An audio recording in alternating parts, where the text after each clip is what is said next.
ladies and gentlemen, and welcome to this. This right here is going to be something that a lot of you asked for when I did my WrestleMania thoughts. This is going to be a full review. It is today, right now, it's Sunday the 5th of April. So WrestleMania happened a week ago, and it's taken this long to find the time to watch the fucking 6-hour show once again. Alright, if this is a long video, please remember that you asked for this, so I expect a lot of views on this one. I've got 7 pages of A4 notes, and my writing is quite small on these ones, alright? So, here we go. It is March the 29th, 2015, and we are live at the Levi's Stadium in Santa Clara, California, which is home of the 49ers, whoever they are.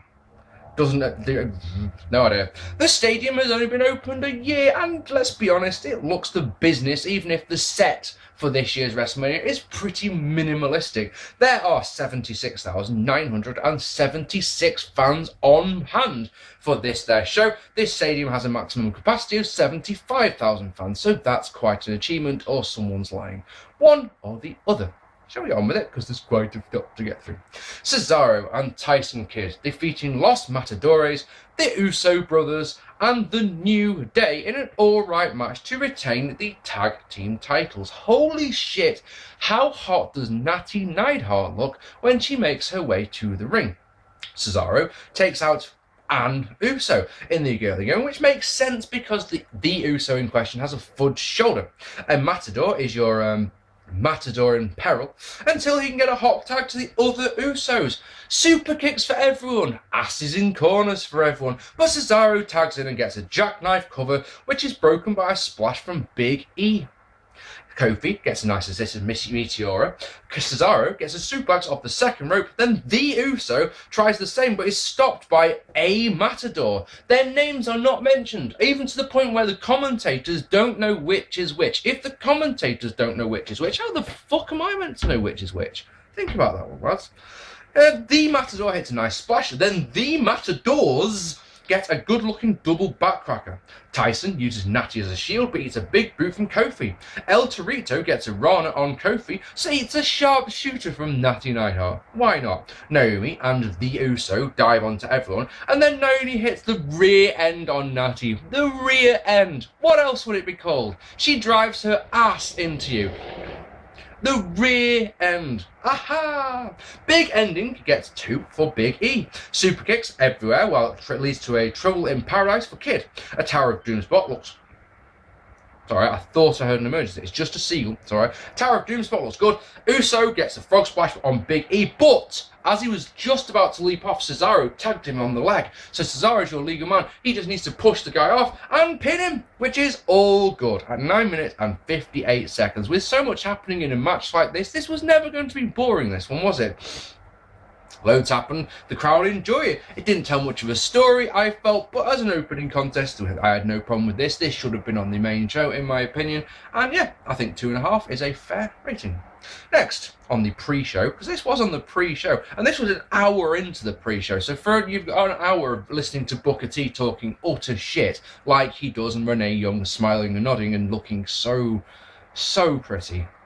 Oh man, she's so... Anyway, yeah, so an hour into the pre-show, so we had that match. And then, of course, the pre-show has another match as the Big Show wins the Andre the Giant Memorial Battle Royal. And the first thing I've got written on my notes here is because why wouldn't he? You know? No entrances. They all come out to the WrestleMania theme. Holy shit, the pop that Axel gets when he's ripping his shirt, a la Hulk Hogan, fucking great. Curtis Axel, of course, that is. Everyone dumps him out. Michael Cole gives his first idiot comment of the night, in my opinion, by saying that the entire locker room is out there. Yes, Michael. Apart from all those guys who are on the actual WrestleMania main show, of course. So, no. Rose and Fandango big boot each other off the apron to eliminate themselves. That made me smile. Bo Dallas eliminates Zack Ryder and then jumps out, surely eliminating himself. But he doesn't. It's quite amusing. He gets booted out by Hideo Itami. But Hideo Itami is then eliminated. You know, bear in mind, this is his WrestleMania debut. This is his main roster debut. And he gets eliminated by Big Show a moment later when Cole gives him a, welcome to the big league sort of thing, you know?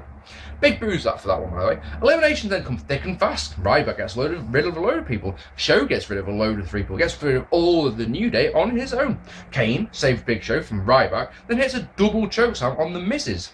Cesaro dumps Kane to a big pop and then lifts Show to a monster pop, but this year Show's having none of it and dumps him out. Ryback gets a spinebuster on Show, but is then eliminated, leaving Show, Miz and Mizdow. Mizdow finally turns on Miz in a great moment and throws Miz out, but then falls to the Big Show. This had its moments, it genuinely did, but I don't like Battle Royals at the best of times. I did like the story of this one, which is the always the bridesmaid, never the bride, for the Big Show, because he doesn't seem to win a lot of Battle Royals, which is something Andre the Giant made a career of, didn't he?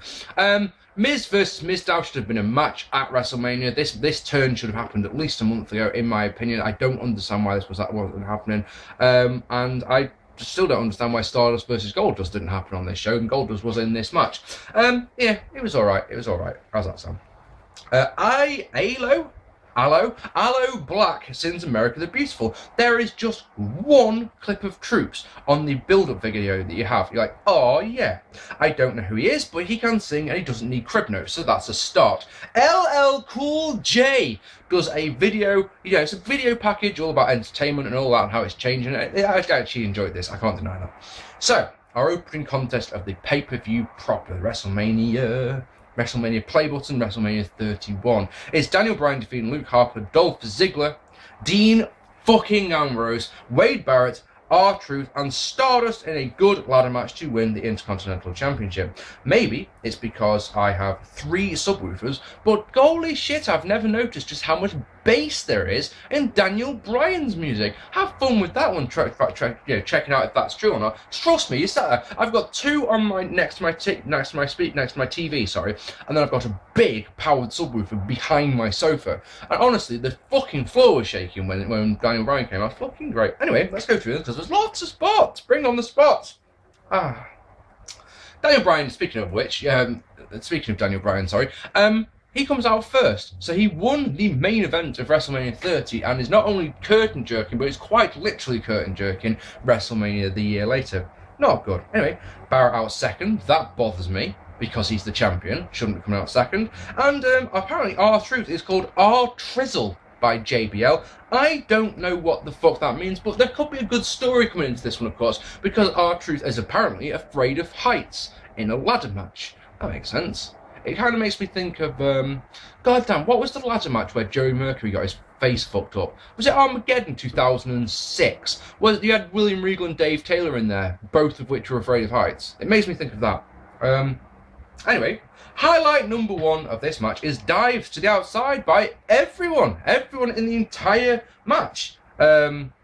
Hitting at least a dive. All were different, all were good, and then Dean Ambrose out top, does them all, goes to the top of a big ass ladder that's set up on the outside, and hits like a macho elbow off the top. Nothing wrong with that. Inside, Harper and Bryan got it. Harper throwing the ladder into his face, so Bryan comes out with kicks. He climbs, but is stopped by Dolph. It's a super click for funsies, because we haven't had enough super kicks on the pre-show, of course. Dolph and Dean climb, but are stopped by Barrett. Dolph and Truth climb, but Stardust drop kicks the ladder. Stardust traps the leg of Dean in the ladder and stomps on it. So you think to yourself, Money in the Bank, WrestleMania 21, where Benoit had his arm trapped, so you're like, you could have some storyline. And then, if that isn't enough, right, he then dragon screws Dolph Ziggler as he's coming down to the ring. So you've got 2 men who have got injured legs, potentially. Like, alright, okay, we will look out for this one. But he gets his own ladder out, as does Stardust does, but Barrett doesn't like it and smashes it up using a rung as a weapon. JBL calls Barrett a great Intercontinental Champion, and you're going, what, for having his belt stolen and losing a lot? How does that one work? Like every other champion, IC champion in recent times, actually, that's what happens when you win the IC title, isn't it? That's just what happens. Anyway. Harper slingshots the ladder into Dolph. He sets up a ladder in the corner and rams Dean into it. I must add, Dean jumped off the top rope beforehand and ever so briefly sold the leg in a really subtle little touch that I really liked. Harper goes all Terry Funk, and here's an issue that I always seem to have with matches like this. So you've got Harper, he's got the ladder, and he's spinning round. Now, Daniel Bryan hasn't done anything for a couple of minutes, but all of a sudden it's, right, best go charging into the ring, and oh, eat me ladder. Like, why wouldn't you just wait? It's one of those, it's hard to suspend your disbelief in situations like this, where you sat there going, look, just while he's spinning around with the ladder, just sit on the outside and wait for him to finish and get dizzy and hit everyone else, then you're all fresh and in you come. But no, shit like that doesn't work. Anyway, Truth knocks Harper over so that the ladder goes, so he goes into his own ladder, then hits the scissor kick onto the ladder, sets the ladder in the corner where Barrett superplexes Stardust off. Bryan and Dolph climb. Bryan and Dolph climb. Dean stops and is pushed off again. And again, he grabs the leg for a split second before pushing the ladder over. That's great. I didn't spot that the first time I watched that either. Dean climbs with a powerbomb over the top rope and threw a ladder in spot of the show so far. This was fucking great. It really was. It really, really was. Harper climbs with Dolph on his back with a sleeper on. Dolph gets the zigzag and climbs, but it's a bullhammer, as does Stardust. True climbs, showing absolutely no fear of heights whatsoever, but he hits a bullhammer as well. Bryan climbs, but is stopped by Wade, so Bryan hits the knee that beats Cena. He climbs, as does Ziggler. They exchange punches, and then they exchange silly headbutts until Dolph is knocked off, so Bryan can climb and get the belt. Dives at the start, and Dean's silly bump are the highlights of this one. As ladder matches go, this was all right at best. It's a match that in 2 months' time we were saying, so what do you remember about the ladder match from WrestleMania? It's like, Dean Ambrose went through a ladder. And that's the thing. That's why I'm not prepared to rate it any higher than 3 stars. It was a good match, genuinely was. I enjoyed it, but there's nothing memorable about this whatsoever. Yeah. Second viewing. On the night, I said 3.5 stars. On the second viewing, it's 3 at best. And honestly, I wouldn't be surprised if people rate it lower than that. Genuinely wouldn't. So, next. The Tap Out brand is coming to the WWE next year. It's April, by the way, or it's March when this show's going out. Next year. 9 months away. An advert for Tap Out. Don't understand why. So, Randy Orton defeating Seth Rollins in an alright match. It's our second match of the night. JBL starts us off with when Randy Orton's come out by saying, without a doubt, Randy Orton does hear voices in his head. It's like, no, he doesn't, though, does he? He really doesn't. But if you say so, he's making it. The thing is, Bradshaw says this while Randy Orton is making his way to the ring. So what's he done as he's walking slowly to the ring that makes you think, oh, he's hearing voices? So it's not like Randy Orton's coming out. I can hear something. What's that I can hear? Oh, never mind. Carries on walking. Oh, what the fuck? Can you guys hear that? Can you hear that? No? Nothing. He just slowly walks to the ring. What the fuck is Bradshaw getting through? Really nice sequence at the start leads to a dropkick by Orton. He gets a slam, wants 10 punches, but get buckle bombed. Orton no-sells it and hits a clothesline, then 1 each for J&J. Orton hits the draping DDT on the security members in a fun spot that doesn't get the reaction it deserves, in my opinion. I was expecting a massive pop for this, and it just doesn't happen. It allows Rollins to take control. He gets 2 off a suplex, but Orton comes back with a power slam and a T-bone suplex to silence, which is weird. Rollins gets an assay moonsault to the outside, which looks fucking great. Rollins goes up top, but his crotch and back body dropped off the top rope. Orton gets a cross body that Rollins rolls through. Draping DDT by Orton. He wants the RKO, but it's countered. RKO only gets 2. RKO for Noble as he tries to get in the ring. Mercury goes up top, comes off the top, and eats an RKO as well, which looks fucking brilliant. This is all wide open for a curb stomp, but that, of course, only gets 2. Rollins attempts the Phoenix Splasher! It misses. Orton wants the RKO, but that's countered. Curb stomp is countered into an RKO for the win at 13 minutes and 15 seconds. as the count is going down, Jerry the King Lawler screams out, "It's WrestleMania!" I don't know why. I just don't know. It's an okay match. It really is nothing special. If this match, apart from that finish and the draping DDTs for J&J and the RKOs for J&J, now I think about it, if you take those elements out of it, yeah, this is just an okay match. The thing is, we will be talking about that finish for the rest of our fucking lives, so you've got to give it credit for that one. I will happily go 3 stars, but no more. Dave Meltzer went 4, believe it or not. It's one of those, oh, okay then. Okay, 4 stars, really? That's one of those things, you can't give a finish like that more than 1 star. So it's a 2-star match. If you want to give that finish, like, oh my god, it's one of the best finishes ever, yeah, do it. I've seen the finish 3 times now, and each time you just go, fucking too right, and everyone you watch it goes, ah, it's amazing. But 4 stars, no. Oh. Right, next. Triple H defeating Sting in a good no disqualification match. Like many others, I'm not a fan of Sting's new entrance music. Why is there all these guys playing the drums and that, but there's one old man there who refuses to paint his face like Sting? What a fucking spoilsport. I would have preferred it to A, be night time when this entrance was going down, and B, for Sting to wear the black coat, not a red one. Hunt's entrance is okay. If you like Terminator, I'm sure you think this is the best thing ever. Again, if it was night, it would be better. Man, I hated Steph's promo on Raw a week before. I think the build-up to this match was going all right until then. You just started going... But there's a moment on the Raw before this where Stephanie gets the hammer out from under the ring and she pokes her head up, and the look on her face is so fucking sexy, it's unreal.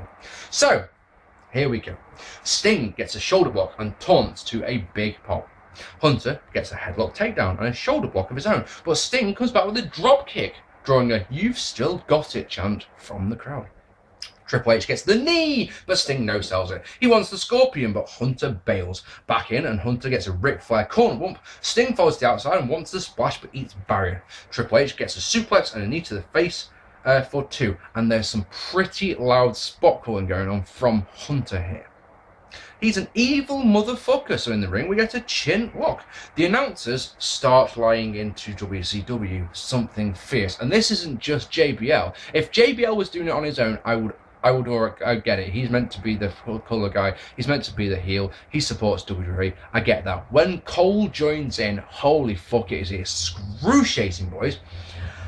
The announcers like I say, Hunter gets, sing it with me, say it loud, we don't get to say this one very often. The quad-ripping spine buster of doom! Man, it gets 2, of course it would. Cole buries Sting for not going to the WWF in 2001, see what I mean?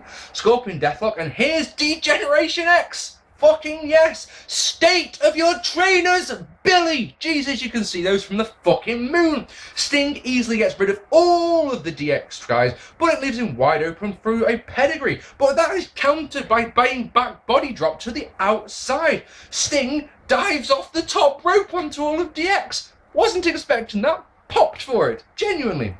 Pedigree inside, only gets 2. Triple H gets his hammer out, but here comes the original NWO.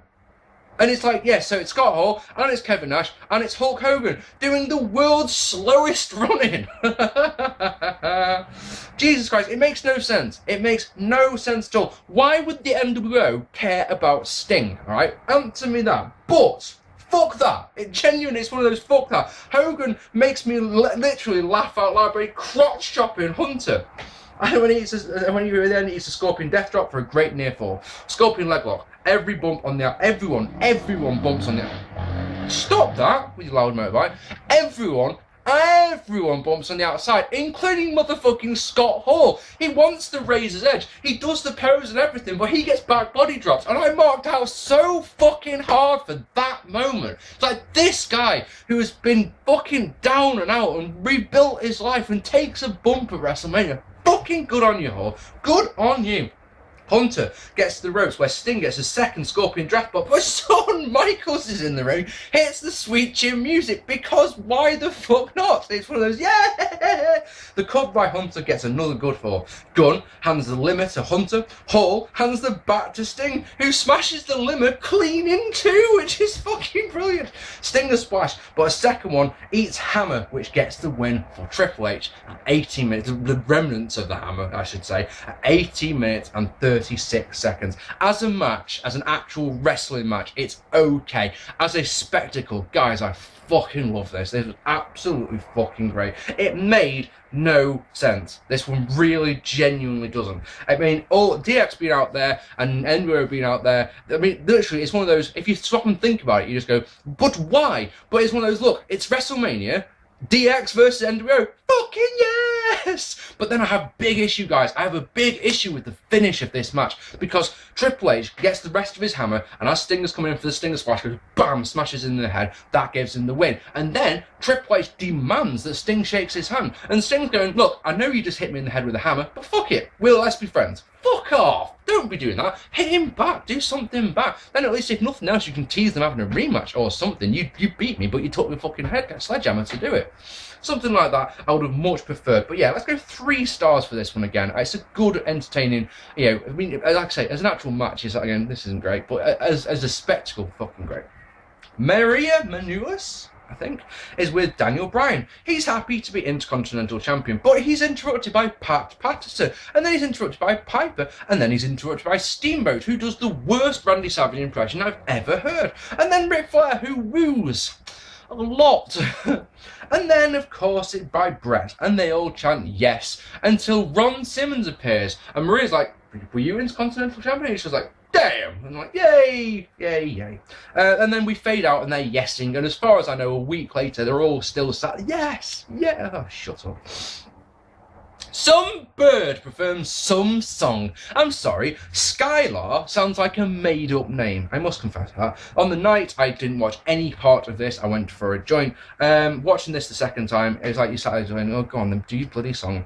Surely Vince McMahon knows that there isn't a soul on this earth who buys these pay-per-views to see these musical interludes. Surely, unless he knows, look, this is the one show where I fucking clean up at the merchandise stands, and just in case there's people who haven't been to the merchandise stand yet, if I give them this concert in the middle of the show, it gives them time to go and get a drink, go and get a beer, which makes more money for the stadium, or go and buy some merchandise. Surely it's one of those things. I've said it a million times that the women's match for me is the piss break, and it sometimes really genuinely feels like the WWE feels that way as well. But when they put concerts on like this, surely that is the only reason for it. Everyone in the room left when I was watching the show. I went outside for a drink, people went for a piss, went to get a new beer, something like that. It's one of those, look, I don't want to see this. And of course, on the night, it meant that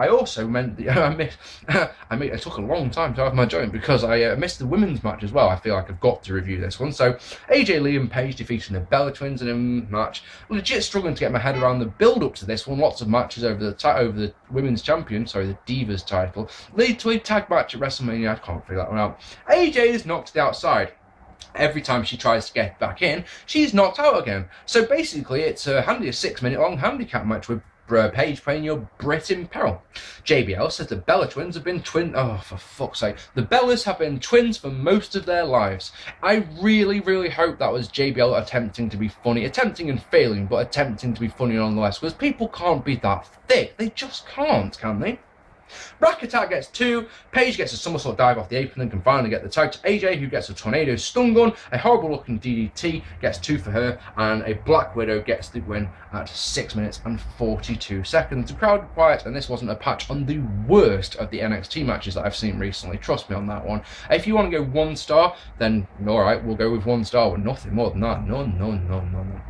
We look at the tail of the tape for the main event. We look at the Hall of Fame ceremony. We have a few adverts thrown in just for the lols as well, I suppose.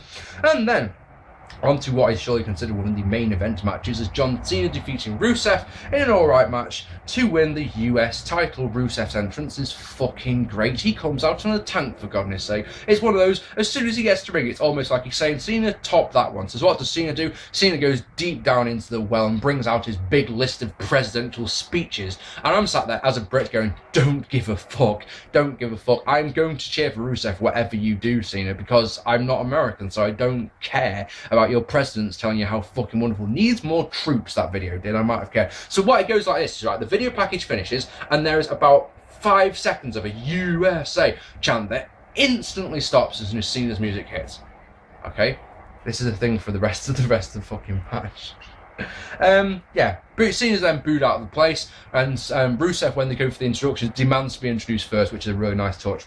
Cole says that Cena beat JBL in the main event to win the championship at WrestleMania 21, which is a big lie, isn't it? I wish they wouldn't say things like that. Using the semi-main, that's not the main. Nice and simple. Rusev gets a big suplex. The way Cena lands on his hip, he takes bumps on, not on his back like everyone else, but on his hips. That is mean he's not going to be able to walk later on his own. I'm 32. I've got really bad hips, alright? I do so much exercise at the moment, and every day without fail, my hips hurt. I have to do these ridiculous right, let me tell you something just before I go on. This is completely irrelevant, but it's just a fact, right? Every morning when I get out of bed, the first thing I do these days is hip stretches.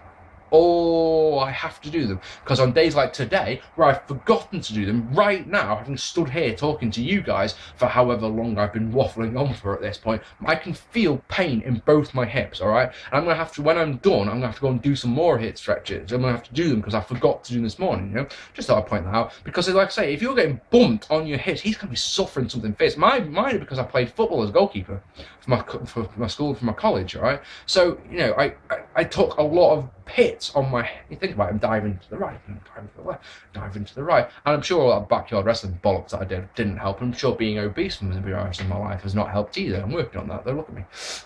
Anyway, that's a rant about people landing on the hips. Rusev waves the flag as King uses the old cliched, if America's so bad, why does he live here, sort of thing. Well, he can make fucking so much more money than he can there, than he can at home, maybe. Cena, and of course, isn't the land of the free and the home of the brave and the land of the opportunity, the American dream and all that shit, so that's fucking why. It's because your country lets him do it. Cena gets a shoulder tackle and a back suplex. I can see him when he does this. He does a fine knuckle shuffle, but the AA is counted into a gorgeous suplex, which is followed by a black hole slam. Up top, Cena gets his leg drop for 2. AA is countered again, and Rusev gets a big drop kick. Accolade is countered, but a big kick puts Cena down, and gets 2. Cena gets a sweet tornado DDT for 2. I wish you'd do that more often. Didn't see that one every day. Rusev gets an Alabama slam for 2. STF, Lana, oddly, throws a shoe into the ring. Who throws a shoe? I don't know why she does this. It doesn't put off the ref, doesn't put off John Cena. Rusev eventually gets to the ropes, but you get the impression that he was going to do that anyway, so it's a bit of a strange one, this one. Rusev is able to get to the ropes, as I say, hits a fallaway slam, and again, Cena takes the impact on his hip. This guy's going to be in so much pain in his later years. I hope it's all worth it, John, is all I can say. Rusev follows with a diving headbutt for 2. Accolade. Cena escapes and hits a slingshot stunner. Where the fuck did that come from? Seriously, where? It gets 2. AA is countered for a 3rd time. Black Hole Slam is countered into a sloppy looking roll up for 2. Super kick by Rana, followed by Rana. Super kick by Rusev, don't know where Rana came from, followed by an Accolade. Cena breaks it and locks on the STF. Rusev escapes, but he runs into Lana so that Cena can get the AA for the win and the championship at 14 minutes and 31 seconds. Okay, it was good to see Cena throwing out some moves that he doesn't do very often. The tornado DDT was good, and then that slingshot stunner was fucking great. I can't deny that one. But the crowd weren't into this match whatsoever. Let me tell you something. My big issue with the crowd. Think about it. You've got Big Bad Russian who holds the United States Championship. We're in America, and you've got Big Bad American. You've got Good Guy American, going after the big bad guy. There was not one USA chant in this match. Not one. Not a single one. I've watched this match 3 times now. Not one.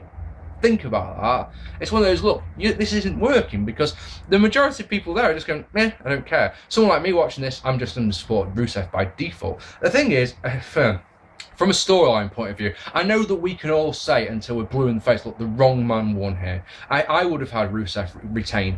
Obviously I would, because that means that he gets a big notch in his bedpost by saying, capping his feather or whatever. Feather in his cap, sorry. Notch in his bedpost. That one doesn't work in the slightest, does it? Oh dear. I shouldn't be allowed to talk, especially not on videos. But hey, you watch them, so who's the bigger fool there? I would have had it, so saying that, my fantasy booking was that Brock Lesnar retains the championship, and then you do Lesnar versus Rusev at SummerSlam, because you've got this undefeated monster going into it there. But at the same time, from a storyline point of view, there was only ever going to be one outcome here. Cena was winning this one, hands down, wasn't he? It was always going to be the way. Like I say, crowd pop for the spots, were very quiet for the rest of the match. I think it's a 2.5, 3-star match at the best. In fact, I preferred their match at Fastlane, to be honest. I eventually went and watched, I thought that was a better match, personally. All right, okay. On the night, I loved this next segment as Triple H and Seth came out and told us the attendance figure, and then Triple H was the biggest dick. You've just seen him do something generous and do something sporting, and then he comes out and just puts himself over something fierce and tells us what a great he is and what a dick he is, and it's just like going, okay. So yeah, of course, The Rock and Runthrough were there. I'm sorry if I say a name wrong. I don't follow UFC much. Yeah, on the second viewing of this, I didn't enjoy it too much.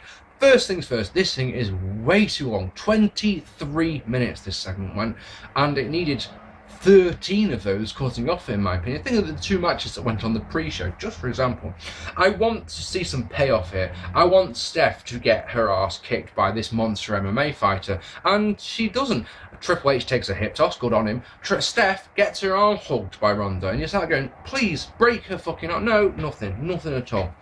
Oh, man. I mean, if we get these 4 in a tag match next year at next year's WrestleMania, fair enough, I suppose that. But like I say, that 4-way tag match on the pre-show went 9 minutes. This segment went 23. You're telling me that you couldn't fit that match onto the main show because you had to do this segment that realistically you could have done on Raw the next night. You really could. Really, really, really could.